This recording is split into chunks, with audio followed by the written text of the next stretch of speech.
The waves whispered their secrets to the shore as Sarah stepped onto the cold, damp sand, her breath shallow and uneven.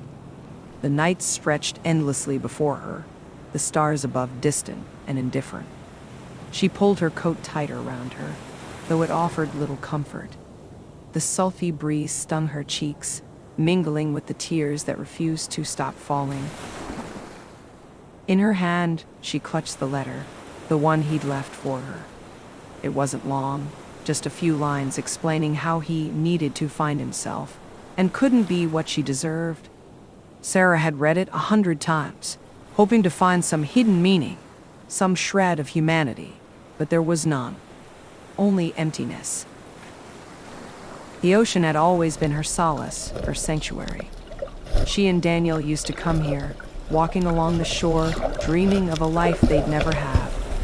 Tonight, though, the ocean wasn't a place of comfort. It was a siren's call, beckoning her into its endless embrace. Her bare feet sank into the cool, wet sand as she moved toward the shoreline. The moon hung low, casting ghostly reflections on the waves. She paused as the water kissed her toes, hesitating for a moment, but the ache in her chest surged like a tidal wave. She felt as though the ocean understood her pain, its ceaseless crashing and pulling mirroring the turmoil in her heart. "It would be easier this way," she whispered to No Wang.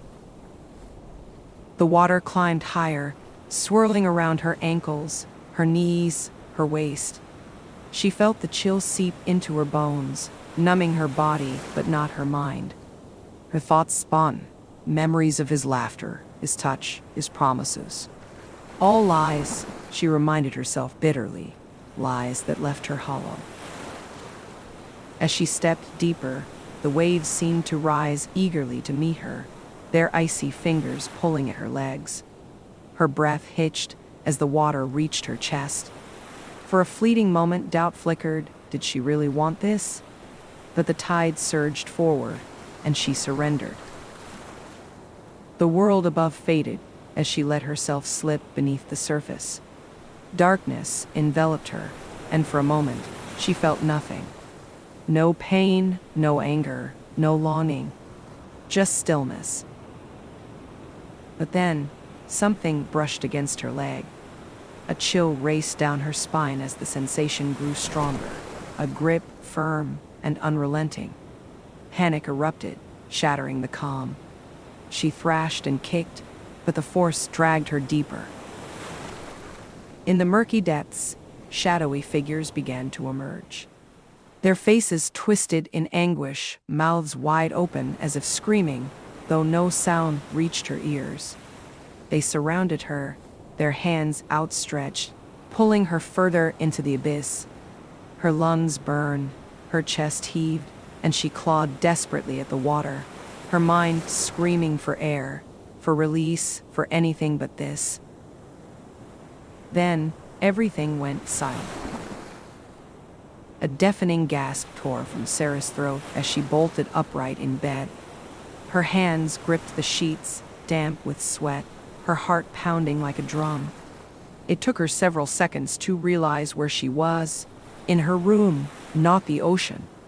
The faint sound of waves echoed through the air, and she turned to see her phone glowing on the nightstand. The app. She had fallen asleep listening to the ocean sounds, hoping they would soothe her. But the nightmare they had conjured was anything but peaceful. Her chest heaved as she ran a hand through her damp hair, trying to steady her breath. It was just a dream, she told herself again and again, just a dream. But as she wiped her face, her fingers brushed against her lips. They tasted of salt, and a faint scent of the ocean lingered on her skin.